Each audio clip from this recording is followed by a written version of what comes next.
राधा स्वामी जी।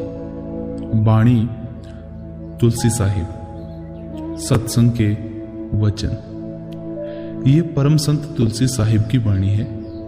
आप फरमाते हैं कि जब इंसान मरता है तो उसकी रूह किस तरह निकलती है, और जो रूहें सतगुरु की शरण में आ जाएं, संत उनकी रक्षा या संभाल किस तरह करते हैं। मरने के समय सूरत किस तरह खींची जाती है, और संत अपनी शरण में आई हुई सूरत की किस तरह संभाल करते हैं। संत जीव की विपत्ति छुड़ावे, कर्मी जीव जगत को चावे। कहते हैं अचरज रीत है कि संत तो इसको 84 के जेल खाने से निकालकर इसके अपने देश पहुंचाना चाहते हैं, जहां ना जन्म है, ना मरण, ना दुख है, ना सुख, ना मौत है। वे इसके दुखों की निवृत्ति करना चाहते हैं, लेकिन ये फंसना चाहता है। कोई दुनियावी दौलत मांगता है, कोई पुत्र मांगता है, कोई बेटी मांगता है, कोई कुछ मांगता है, कोई कुछ। पंजाबी में एक कहावत है, कुत्ता राज बहा लिए फिर चक्की चट्टे। अगर कुत्ते को राज दे दिया जाए फिर भी वह चक्की को चाटने जाता है। वह कहता है जो स्वाद चक्की को चाटने में है वह राज करने में नहीं है। इसी तरह संत तो जीव को सचखंड पहुंचाना चाहते हैं, लेकिन वह मुड़ मुड़ कर दुनिया में फंसना चाहता है। याको फल 84 माही, भिन्न भिन्न तो ही कहूं सुनाई। हृदय शिष्य है और तुलसी साहिब गुरु है। यह गुरु और शिष्य का संवाद है। गुरु शिष्य की यह परंपरा तो अनादि काल से चली आ रही है। सो तुलसी साहिब हृदय को समझाते हैं कि संत तो जीवों को निकालते हैं, लेकिन वह बार बार फंसता है, जिसका नतीजा क्या होता है कि जन्म मरण में आना पड़ता है, कुत्ते बिल्ले सूअर आदि बनना पड़ता है। मतलब यह है कि जब जीव मरता है उसकी क्या हालत होती है। हे हृदय सुन, 84 में जाकर जीवों को जो हालत होती है उसका मैं बयान करता हूं। जब जीव निकरी देह दर्शाऊं, वो ही समय के समय सुनाऊं। जब रूह शरीर से निकलती है, जो हालत उस वक्त होती है हम तुझे बताते हैं। निकरी जीव तन छूटे भाई, जब की बातें कहूं बुझाई। सिमिट आकाश भास जब जावे, जब नाड़ी में शीत समावे। जब मौत का वक्त आता है रूह सिमटती है। पहले हाथ पैर ठंडे होते हैं, नब्ज बंद होती है, आहिस्ता आहिस्ता सारा शरीर ठंडा हो जाता है और रूह सिमटकर आंखों के पीछे चली जाती है। ये उस वक्त का जिक्र है जब रवि अस्त होए अंधियारा, प्राणपति तन धुक धुक धारा। जब रवि भास गए उजियासी, धुक धुक प्राण वसे तन वासी। जिस तरह जब दिन चढ़ता है तो जानवर अपना अपना चारा चरने चले जाते हैं, और जब शाम होती है तो अपने अपने घर वापस आ जाते हैं। इसी तरह जब मौत आती है तो आत्मा शरीर को नीचे से खाली करना शुरू कर देती है। अभी प्राण और श्वास मिले हुए हैं, जब मौत आती है तो अलग हो जाते हैं। निकसे श्वास भास स्क्रीन प्राणा, ये रे सिमट कहो कहां समाना। जो प्राणों की किरण और भास या जीवात्मा है, ये कहां जाएंगे, ये आगे बयान करते हैं। जो वो ठाव जौन से ठाई, 10वां द्वार ब्रह्मा के माही। ये 10वीं गली से होकर 10वें द्वार ब्रह्मा में जाकर समाना चाहते हैं, क्योंकि इस त्रिलोकी का मालक काल या ब्रह्मा है। यह मन उसका अंश है और प्राण भी उसका ही अंश है, परंतु जीवात्मा सतपुरुष के अंश है। प्राण चिदाकाश ये आगे नहीं जा सकते, चाहे रास्ता वही है। सूरज ब्रह्मा द्वार 10 माही, उनसे किरण अंड में आई। कहते हैं जीवात्मा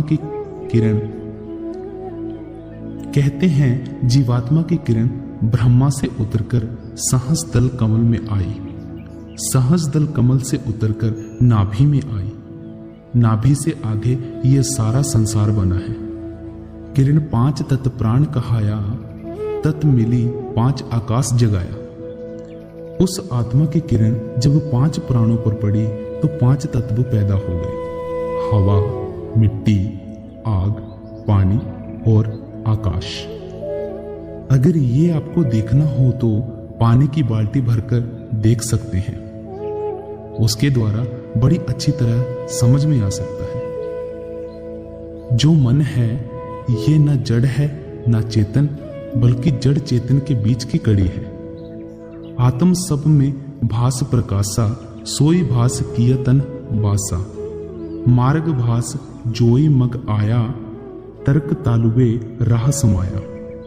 ये जो जौहर या आत्मा की किरण है, ये मस्तिष्क के नीचे के रास्ते से उतरकर आंखों के बीच में आई, आंखों से उतरकर नाभि में आई और नाभि से उतरकर सारे शरीर में फैल गई।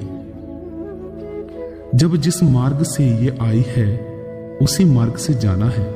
डॉक्टरों का संबंध मटेरियल यानी जड़ शरीर के साथ है और आत्मा मटेरियल नहीं। जो प्रतिबिंब पड़े जल जाई, ऐसे भास नाभ के माही। जिस तरह जल में सूर्य का प्रतिबिंब या अक्स पड़ता है, इसी तरह आत्मा की किरण नाभि में आई और फिर सारे शरीर में फैल गई। नाभ तेज तन माही समाना, रोम ही रोम बदन में जाना। जिस तरह सूर्य की किरण जमीन से टकराकर धूप बनती है, इसी तरह वे किरण नाभि से टकराकर शरीर के रोम रोम में फैल जाती है। भास तेज चेतन भयकाया, ये शरीर में बरनी बताया। जब रूह रोम रोम में आ गई तो आदमी उठकर काम करने लग जाता है। जिन घट सैल करी काया की, भीतर भेद का है जोई भाखी। अब तुलसी साहिब हृदय को समझाते हैं कि जिन्होंने रूहानी मंडलों की सैर की, 9 दरवाजे छोड़कर ऊपर गए, वे जानते हैं कि ऊपर कैसे जाते हैं और ऊपर से कैसे वापस आते हैं। ऊपर की कहनी नहीं मानो, अंदर के उदय होए घट भानो। तुलसी साहिब कहते हैं कि हम उनका कहना मानने को तैयार हैं जो अंदर गए। जो अंदर नहीं गए उनका कहना मानने को तैयार नहीं। अंदर भानु उदय विना, भीतर की का कहेन। बैन बचन झूठे कहे, बिन अंदर नहीं एन।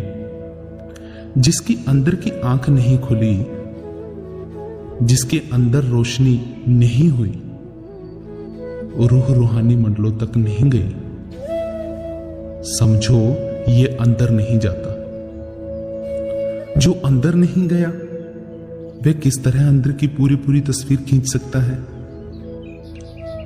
ब्रह्मा जीव कृन प्राण कहाया, ये काया में भाखी बताया। ठीक ठोर अरु ठाम ठिकाना, अंदर कोई परखी पहचाना। ये सब बैन बदन में भाखी, सुन करी साध देंगे साखी। तुलसी साहिब कहते हैं ये जो मैं कह रहा हूं अंदर की बात है। जिन साधुओं ने साधना करके अंदर पर्दा खोल लिया, वे कहेंगे कि तू ठीक कहता है। जो अंदर नहीं गए वे नहीं मानेंगे। निकरे प्राण बदन में जावे, जाहि समय के संत सुनावे। कहते हैं जब प्राण शरीर में से निकलते हैं उस वक्त की कहानी संत बताते हैं। जाका जब दृष्टांत सुनाऊं, नकल माही में असल दिखाऊं। कहते हैं जो अंदर का असल है हम उसकी मिसाल यानी नकल बनाकर बताते हैं। जैसे पतंग गगन चढ़ी जावे, डोरी देत देत बढ़ी जावे। जब डोरी वे खींची खिलाड़ी, खींची डोरी भूमि पर ढारी। जिस तरह बच्चा पतंग उड़ाता है, ज्यों ज्यों बच्चा डोर छोड़ता है पतंग ऊपर चढ़ती जाती है। जितनी डोर होती है वह सारी छोड़ देता है। जब फिर वह चाहता है डोर खींचता है तब पतंग नीचे आ जाती है। उसी तरह अभ्यास करने से जब चाहो रूह ऊपर चली जाती है, जब चाहो नीचे आ जाती है। सिमिट डोरी किया उन पीड़ा, यही विधि सुरती खींचे ब्रह्मंडा। रोम रोम से तेज खिंचाना, सिमट सिमट नाभि में आना। रूह पैरों से इकट्ठी होकर नाभि में आ जाती है। नाभि तेज से भास उठाया जब मनमद तालुबे आया। फिर नाभि से उठकर तालु के जरिए आंखों के ऊपर आ गई। तालुबे से जब डोरी खिंचानी, जब तत् 5 अंड में आनी। इस शरीर के 4 हिस्से हैं, पिंड, अंड, ब्रह्मांड और सचखंड। अब रूह पिंड भाव पैरों से लेकर तालु तक का शरीर छोड़कर अंड और ब्रह्मांड में से गुजरती हुई सचखंड में आ गई। खैंचे डोरी प्राण इंची आवे, काल कान पर आसन लावे। जब रूह सिमटती है तो साथ ही प्राण सिमटते हैं।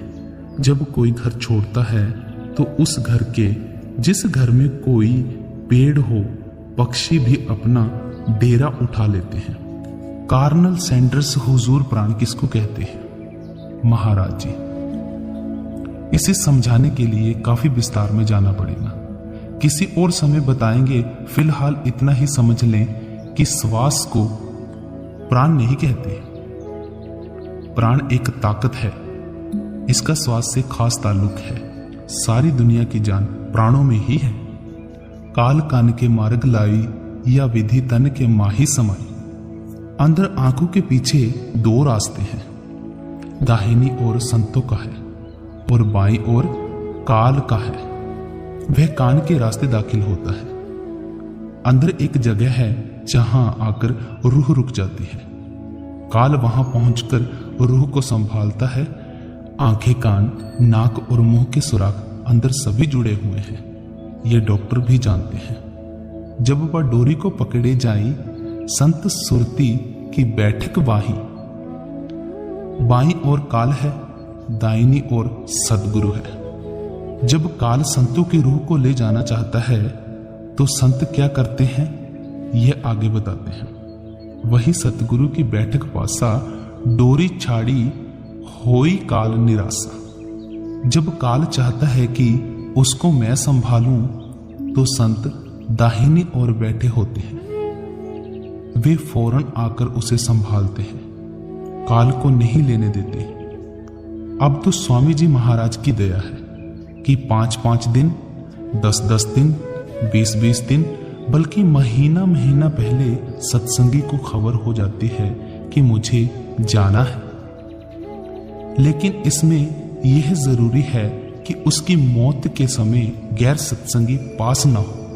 अगर कोई गैर सत्संगी पास में है तो वह चुपचाप जाएगा। जो सत्संगी चुपचाप जाता है, सतगुरु उसकी रूह को अंड में जाकर संभाल लेते हैं, काल को नहीं लेने देते।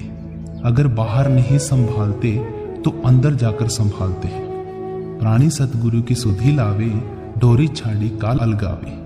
जिस तरह किसी जंगल में कोई डाकू किसी मुसाफिर का कत्ल करना चाहे और उस वक्त कोई सूरमा पहुंच जाए तो उस मुसाफिर को कितनी खुशी होती है। इसी तरह जिस वक्त काल रूह को पकड़ने लगता है वह सतगुरु का ध्यान करती है।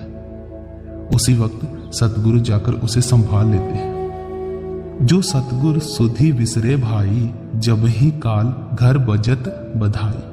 अगर नाम लिया है मगर न सतगुरु के साथ प्रेम है, न कभी नाम जपा है, बल्कि सतगुरु के विरुद्ध हो गया है, चोरी ठगी दुराचार आदि करता है, चाहे वे सतगुरु को भी भूल गया है, लेकिन सतगुरु फिर भी संभाल लेता है। एक सत्संगी, हुजूर, अगर कोई लड़ाई के समय भजन पर बैठा हुआ है, कोई गोला लग गया है, मौत हो गई, क्या उसकी भी संभाल होगी? महाराज जी, जरूर होगी, कोई फिक्र न करो।